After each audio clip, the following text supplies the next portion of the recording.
Fala, torcedor tricolor, sejam bem-vindos ao canal, trazendo para vocês aí mais um vídeo a respeito do São Paulo, as últimas informações, um corte aí do jogo aberto, falando sobre Lucas Moura, Oscar, venda da base aí do São Paulo, também aí sobre a possível saída de Luciano em janeiro, né, no final da temporada, e também aí sobre a SAF do São Paulo. Deixa nos comentários, deixa o like no vídeo e bora aí ver o que os comentaristas têm a dizer. O presidente Júlio César Casares deu uma coletiva nesta manhã, falou sobre vários assuntos, entre eles, mais uma lesão do Oscar. Oi, Renata, e todo mundo ligado no Jogo Aberto. E o São Paulo abriu parte do treino na manhã desta terça-feira aqui no CT da Barra Funda, o tricolor que se prepara para enfrentar o Grêmio pela 28ª rodada do Campeonato Brasileiro. Para esse jogo, o técnico Crespo poderá contar com o Tapia e também o Ferrarese, que retornaram de suas seleções, mas não conta com o retorno do Bobadilla, que ainda está com a seleção do Paraguai na Ásia. Para o jogo com o Grêmio, o técnico argentino também conta com Rigoni, que volta de suspensão, mas terá como desfalque o volante Pablo Maia, suspenso com o 3º cartão amarelo. Quem também está fora é o meia Oscar, com lesão muscular da panturrilha esquerda sofrida no treino do último sábado. E o presidente Júlio Casares concedeu entrevista coletiva e foi questionado justamente sobre o Oscar e também sobre as lesões do São Paulo na temporada de 2025. O fato dele se contundir está dentro de um panorama esportivo de que outros jogadores também tem essa mesma ocorrência, intercorrência, em razão de vários jogos, de gramados diferentes, etc. O que nós esperamos que ele esteja no nosso elenco, recuperando e logo possa trazer as alegrias com o objetivo foi contratado. O presidente Júlio Casares não entrou em detalhes sobre a questão do Gustavo Santana, que é um jogador do Sub-20. Ele pertence ao Cuiabá, está emprestado ao São Paulo e o clube mato-grossense cobra uma multa de R$1 milhão pela utilização do atleta contra o Cuiabá no Brasileirão Sub-20. Mas o que o presidente falou foi sobre a polêmica arbitragem no clássico com o Palmeiras e deu até a sugestão de que os árbitros possam dar entrevista após as partidas. Porque o árbitro não pode atender de uma forma regulamentada a imprensa com 4 ou 5 perguntas e ponto final. Ele também tem que colocar a cara para bater, como a gente chama, porque senão fica fácil. Eu erro, peço desculpa, a federação pediu desculpa aí para mim quando teve na semifinal do Paulista aquele pênalti vergonhoso. Meus pontos voltaram, eu podia ter sido campeão. E o São Paulo será julgado pelo Superior Tribunal de Justiça Desportiva, o STJD, por cantos homofóbicos entoados pela torcida no clássico com o Corinthians em julho deste ano. O tricolor que volta a campo pelo Brasileirão na próxima quinta-feira contra o Grêmio, buscando, como o presidente disse, a prioridade nesse restante de temporada, uma vaga na Libertadores de 2026. Pois é, uma coletiva marcada bem na hora do jogo da seleção brasileira. Que legal, hein, São Paulo? Parabéns. Estranho. O marketing não está muito atento, não é? Agora, Oscar, essa é uma situação preocupante, Cicinho, porque é um jogador de muita qualidade, muita técnica e que desde que voltou para o São Paulo, desde março convive com lesões, não consegue voltar plenamente a exercer o seu futebol. Os caras no São Paulo faz tudo corretamente, viu, Renata? Eles são inteligentes nessa questão. Mas falando do Oscar... Já que é pra chorar, vamos chorar de manhã, né? As notícias ruins não param, né? A questão é o seguinte, o que o torcedor cobra, o que a gente cobra é exatamente essa questão da preparação do Oscar. Porque o Oscar parece contra, eu acho que o Palmeiras, ele estava no banco de reserva. Então... Na Libertadores também, né, Cicinho? Exatamente. Então, eles criaram essa expectativa que o Oscar poderia entrar alguns minutos. E aí, um jogador como esse, ou ele tem condições de entrar alguns minutos, ou nem leva para o banco. E aí, agora, no treinamento, se lesiona. Então, o São Paulo precisa rever essa questão de preparação, rever essa questão de fisioterapia. E não há nada de anormal você pegar um cara da idade do Oscar e fazer uma preparação diferenciada dos demais, porque eu já joguei com um jogador assim que não tinha condições, como era o caso do Luizão em 2005, e ele era preparado somente para o jogo. O Luizão não treinava. O Luizão fazia 2 toques e jogava porque ele tinha problema no joelho. E isso daí dava resultado. Então o Oscar talvez seja de se repensar nessa questão da preparação.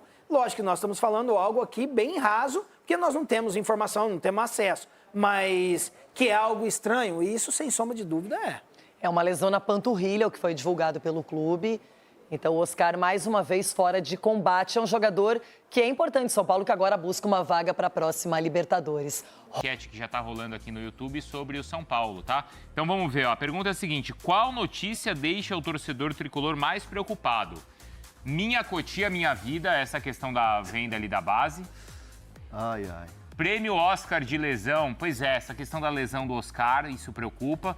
E mais uma volta do Lucas, e aí no seguinte sentido também, né, Hernanda? Assim, beleza, o Lucas Moura vai voltar, mas também talvez isso não resolva todos os problemas do São Paulo. Não dá pra então, o colocar que na nesse conta momento dele. preocupa mais o torcedor do São Paulo, tá? Vai votando aí, porque a gente quer a sua opinião. Aqui, assim, ó, a opinião é com vocês. A nossa responsabilidade aqui é com a informação. Exatamente. Aqui vocês opinam e a gente informa, tá? E o chat já tá bombando aí ou não? Já tem. Opa, A Vânia quero ver. Santos tá mandando um monte de mensagem, um monte, tem mais de 500 pessoas também já ligadas aqui, tá? Mas deixa o like pra gente destravar a informação. Vamos começar com o Júlio Casares, tá, Bruno Andrade? Porque o presidente do São Paulo deu entrevista na manhã de hoje, falou sobre diversos assuntos polêmicos lá no Tricolor, deu a versão dele e a gente vai acompanhar aqui. Vamos lá. O projeto é bom, acredito, é estrategicamente bom. Ele está numa fase de ampla discussão interna. Isso demora, nós não temos prazo. Ele passou por unanimidade no Conselho de Administração, porque você tem que sinalizar para quem coloca dinheiro que o processo iniciou. Esse processo iniciou, nós não temos nem ainda uma averiguação de número, nós estamos num momento de conscientização. Muitos de vocês que estão aqui já tiveram conversa na Galápagos. Eu até te convido, Chacon, para você ir lá, porque são tantos detalhes que eu não posso fazer uma coletiva apenas para explicar o projeto, porque levaria 40 minutos. Acredito, é estratégico, é importante e cabe a cada conselheiro, a cada formulador de opinião entender o processo. Convido você aí na Galápagos e eu tenho certeza que o São Paulo, amadurecido do jeito que está, vai caminhar para algo diferente, que não é uma vinculação patrimonial, não é venda de ativo, pelo contrário, é estratégico e vai trazer o São Paulo um passo importantíssimo para o futuro. Os São Paulinos têm muitas dúvidas, Hernan, em relação a isso. O que é que se diz no bastidor? São Paulo está negociando a sua base, não está? É por pouco, é por muito? São Paulo está desesperado? Qual que é o bastidor dessa informação? A história é a seguinte, o presidente Júlio Casares, até nessa entrevista, ele aproveita o momento, sabe que o momento é um momento de instabilidade, mas para vender o seu peixe sobre essa negociação com a Galápagos. Se a gente pegar o processo todo, né, da Galápagos, todo o projeto de implementação da base, de melhoria da base, o projeto em si, ele não é ruim. Eu tive conhecimento do projeto e posso dizer que o projeto não é ruim. É a venda de 30% dos ativos da base, é bem verdade, são quase 700 atletas e seria a partir do momento da assinatura de contrato. Então, se você tem um jogador que é muito bom, que chegou antes da assinatura com a Galápagos, o São Paulo tem esse jogador. Né? Você tem a melhoria do CT, você tem a melhoria de captação de atletas, você contrata a gente do mercado para fazer captação, você tem clubes parceiros no Brasil inteiro para poder fazer peneira com jogadores. Então, assim, o projeto em si, ele é bom. A questão que bate muito no torcedor é o valor que esse projeto está tendo de investimento e de aporte da Galápagos, que é 250 milhões, sendo que o São Paulo já adiantou 50 milhões. O São Paulo já adiantou? Já adiantou 50 milhões da Galápagos para pagar dívidas. Então, seriam 200 milhões, e aí isso gera dúvida.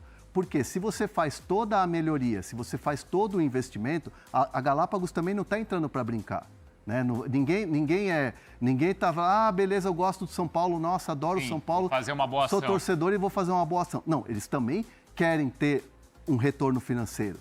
Claro. E aí isso gera uma dúvida. Então os caras vão colocar um dinheiro lá, que é pouco, né? Isso eu estou trazendo um pouco da visão externa.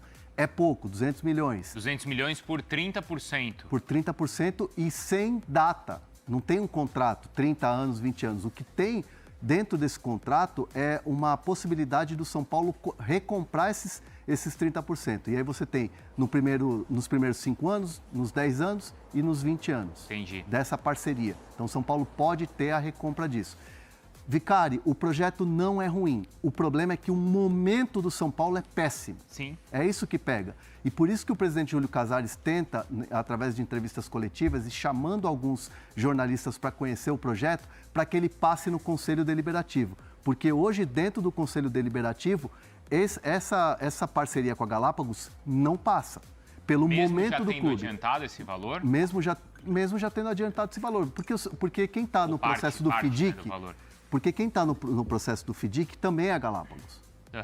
Então, assim, a Galápagos já é uma parceira do São Paulo. Só que para aprovar essa questão da base, precisa de votos dos conselheiros. E hoje o São Paulo não tem esses votos para poder passar. Até por isso o Casares fala, veja bem, é uma situação que leva tempo, não precisa ser para agora, mas o São Paulo quer acelerar o processo sim. Tanto que quando eu fui na Galápagos conhecer o projeto, eles falavam em fim de outubro para botar isso para votação. Só que hoje não passa. Então o momento do São Paulo, de Cotia, as atrapalhadas que estão acontecendo lá, a gente vai falar daqui a pouco de uma história com o Cuiabá que é inacreditável, a venda dos jogadores a custo baixo, como o São Paulo fez essa janela, tudo isso faz com que o momento do São Paulo não seja bom para esse tipo de negócio. E eu, particularmente, gosto do projeto, mas acho o valor baixo também. E aí, né, Bruno, a gente está falando de Cotia, aquele selo Made in Cotia sempre foi um selo de credibilidade na qualidade do jogador, né, de uns anos para cá. E é por isso que o torcedor do São Paulo, imagino, tem assim, a desconfiança de imaginar que o valor não é alto, porque esse selo ainda tem credibilidade ou não, Bruno? Eu vou fazer aqui uma visão muito da Europa. Esse selo de qualidade de Cotia que continua existindo já nem se compara, por exemplo, com o selo de qualidade do Palmeiras. É impressionante, vocês que moram no Brasil acompanham muito mais o dia a dia, as categorias de base, tanto do Palmeiras como do São Paulo, enfim, Fluminense com Xerém, a própria base, as categorias de base do Santos, mas andando pela Europa, conversando com olheiros, conversando com dirigentes, é praticamente Palmeiras e Palmeiras e Palmeiras, Estevão, Endrick, Vitor Reis, enfim, tantos jogadores que o Palmeiras já não só exportou, mas como primeiro tirou aproveitamento. Tirou aproveitamento dentro de campo para depois, evidentemente, colocá-los para fora. Então, basicamente, o Palmeiras é o clube como grande exemplo para a Europa em relação às categorias de base. O São Paulo nem tanto. E aí eu vou muito ao encontro do que disse o André Hernan. O valor é pequeno. O valor é curto, por mais que não exista aquele selo de qualidade espetacular, maravilhoso do São Paulo, o São Paulo continua revelando, continua usando alguns jogadores, não mais como antes, mas ao ponto de quase rifar as suas categorias de base. Isso não cai bem e depois isso também é aqui espelhado na Europa, porque na Europa não tem muito disso. A gente vê aqui o name rights dos estádios, dos centros de estágio, dos museus, dos clubes mais hipotecar, entre aspas, categorias de base, eu honestamente nunca vi, nem em Portugal onde eu moro, nem nos países vizinhos aqui, Itália, Espanha, enfim, França, entre outros. E vale ouro, né? Uma categoria de base de um clube grande do futebol brasileiro como é o São Paulo, vale ouro, né? E o São Paulo tem uma estrutura espetacular em Cotia. Sim, sim. E por mais que o São Paulo passe por dificuldades financeiras, essa estrutura, ela teve uma melhora nos últimos anos, né? Do último ano para cá, por exemplo, capacitação, equipamentos, o São Paulo deu uma melhorada em Cotia. Ainda não é o ideal para ser como é o Palmeiras, como é o Flamengo hoje, mas o São Paulo deu uma melhoradinha. E o que se comenta e o que se discute, melhor dizendo, nos bastidores do São Paulo, nessa negociação que o Casares fala na entrevista coletiva, uma das negociações é exatamente essa, o aumento do valor. Tá. E aí já começam a falar em 300 milhões, em subir para 300 milhões o valor da venda dessa parceria. Não é a venda, né? Mas a parceria... Dessa negociação, da parceria. Então, assim... Mas Hernan, como é que você vende sem ter um tempo de contrato específico? Vai durar 5 anos, 10 anos? Como é que faz para quebrar esse contrato depois? É muito estranho, não vou dizer estranho, mas é muito complicado isso, né? Porque aí a cada 5 anos ele é reavaliado, é isso? A cada 5 anos o São Paulo tem a opção de recomprar? Uma opção de recomprar. Então, se o São Paulo financeiramente está bem, se o São Paulo começa a ter, através da base, para o profissional, se organizar financeiramente, como o São Paulo está tentando fazer, como diz o presidente, que está tentando fazer, o São Paulo pode recomprar, né, há 5, 10, 15, 20 anos. Então, você tem algumas janelas para você recomprar aquilo que a Galápagos investiu. Mas assim, eu vou muito no que se fala no Morumbis. Tá? No Morumbis, a sensação de muita gente próxima ao presidente, até mesmo as pessoas que não são aliados do presidente e que têm dúvidas sobre esse projeto, é que essa entrada da Galápagos na base é a porta de entrada para o São Paulo virar uma SAF, através da Galápagos. Seria um primeiro passo, vai. Seria um primeiro passo para uma SAF. Só que, publicamente, Júlio Casares não confirma isso. Você vai conversar com as pessoas da Galápagos, eles falam no foco do projeto da base, mas, assim, a sensação de muita gente, e gente que conhece o bastidor do São Paulo e que convive há muito tempo com a política do São Paulo, tem esse entendimento de que é uma porta de entrada para uma SAF do time principal no ano do centenário de 2030. Já é uma porta aberta para, em 2030, o São Paulo virar uma SAF, é isso? Pelo menos é isso. Essa é a percepção de muita gente dentro do clube. É a percepção que existe por lá. Tem o caso do jogador do Cuiabá para você falar, um jogador que envolve a base, mas eu queria que o Bruno Andrade comentasse também o que o presidente do São Paulo, o Casares, falou sobre a notícia, a informação do Luciano, que a gente trouxe ontem aqui no Fala Fonte. O Casares falou sobre isso hoje, lá na entrevista coletiva. Vamos ver. O que, na verdade, a gente fica chateado quando vê notícias é o seguinte: nós não temos a janela aberta de negociação. Aí outro dia falou, o São Paulo prefere vender o Luciano para o mercado árabe. Eu não sei de onde saiu isso. O Luciano é jogador de São Paulo, nós não temos propósito nenhum por ele, nenhum por ninguém, não tem janela aberta, portanto, Lucas, Oscar, Luciano, contamos com eles. Se houver um fato novo na janela, nós vamos discutir como sempre foi, e planejar o futebol para 26, com a observação do que acontece no Brasileiro até dezembro, até o final da rodada. Bom, se ele não sabe, a notícia é do Fala Fonte. A gente fala para ele, não tem problema. Eles falaram aqui ontem A notícia é do Fala Fonte. Se ele, não sei de onde saiu do Fala Fonte. A questão toda é assim, ninguém falou que o Luciano está negociando a saída. Ninguém falou que há uma negociação com o Vasco. Aliás, a gente até diz, não tem negociação com o Vasco e há um interesse, novamente, de clubes árabes, que já, num passado recente, tentaram contratar o Luciano, né? Então, assim, o Luciano é um jogador importante, como o Casares disse, o torcedor gosta do Luciano, ficou meio daquele jeito por causa do jogo contra a LDU, mas, assim, se ele é um jogador importante, por que, de repente, não chama para uma renovação de contrato, já que está entrando no último ano de contrato? O contrato vai até o final do ano que vem. O que a gente tem de informação, o Bruno trouxe, o Felipe e eu aqui, é que o São Paulo não deve chamar ele para uma renovação de contrato, iria para o último ano de contrato. E aí, quando ele mesmo diz na própria entrevista que vamos ver na janela se acontecer um fato novo, então Sim. A gente não está errado. Confirma o que vocês falaram, que é a possibilidade, não é isso, Bruno, do Luciano não permanecer no time na próxima temporada. E você trouxe... Ontem a gente estava aqui no programa e no instante em que a gente discutia isso, o Bruno Andrade recebeu uma informação importante de alguém próximo do jogador, Bruno.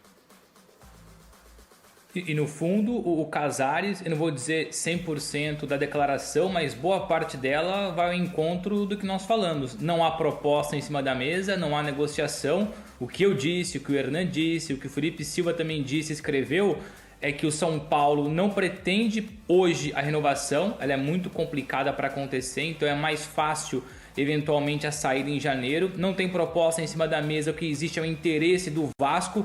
E aqui eu reforço, a gente reforça, o Vasco tem interesse, sobretudo pela alegação muito forte que existe entre o Fernando Diniz e o próprio Luciano. Tiveram lá atrás um problema, mas foi um problema resolvido já há muito tempo, a relação é boa. O Diniz gostaria de voltar a trabalhar com o Luciano, eu digo tranquilamente que a recíproca é verdadeira e vice-versa. E o São Paulo, se de fato colocar o Luciano na não renovação contratual, aqui o cenário também é muito claro, é muito óbvio. Entre reforçar um grande rival, pelo menos um rival, o Vasco, ou negociar para o futebol saudita, para o futebol do Médio Oriente, vale muito mais a pena negociar para fora por dois motivos. Porque muito provavelmente, isso eu nem vou citar aqui a parte do Luciano, o Luciano seguramente teria um contrato muito mais vantajoso fora do país do que no Vasco. E outra, o São Paulo prefere muito mais negociar com um não rival do que um rival, podendo encaixar um valor muito significativo, porque o Luciano tem mais um ano de contrato. O São Paulo não vai dispensar o Luciano, o São Paulo não vai rescindir o contrato do Luciano. O São Paulo não deve renovar o contrato, porque é uma questão que envolve o clube e também o jogador. Eles basicamente pensam da mesma forma, e existindo então essa porta aberta, a porta aberta é escancarada para a Arábia Saudita e a porta aberta é só minimamente aberta, ou enfim, colocada ali para o Vasco ou para outros clubes do Brasil. Boa, perfeito, tá explicado. Ô, Hernan, eu quero que você fale do jogador do Cuiabá, tá? Porque você trouxe essa informação pra gente. Mas deixa eu fechar a enquete e ler algumas mensagens também, já que são várias aqui. Bom, torcedor, esse foi o vídeo que eu trouxe para vocês hoje. São Paulo aí com alguns empates, venda da base. Torcida um pouco contrário, que a base foi sempre referência, né? A base do São Paulo foi sempre uma referência muito grande, de formação de grandes jogadores. O Oscar tá aí para provar isso. Lucas Moura também, jogador de seleção. E a gente fica na torcida para que seja tomado, né, a melhor decisão para que o São Paulo não saia prejudicado de todas essas negociações. A torcida cobra bastante, está sempre ativa. Tem aí a possível saída de Luciano já em janeiro, né, ao final da temporada. Tem aí São Paulo virar uma SAF, pode acontecer em breve. Então, eu gostaria de saber a sua opinião. Se você é de acordo com o São Paulo virar SAF mais para frente, ou acha que da maneira que está bom, consegue se reerguer com o futebol que tem, com a torcida se mantendo aí no mesmo sistema administrativo que é atualmente. Deixa nos comentários a sua opinião, se inscreve no canal, ativa o sininho e deixa o seu like.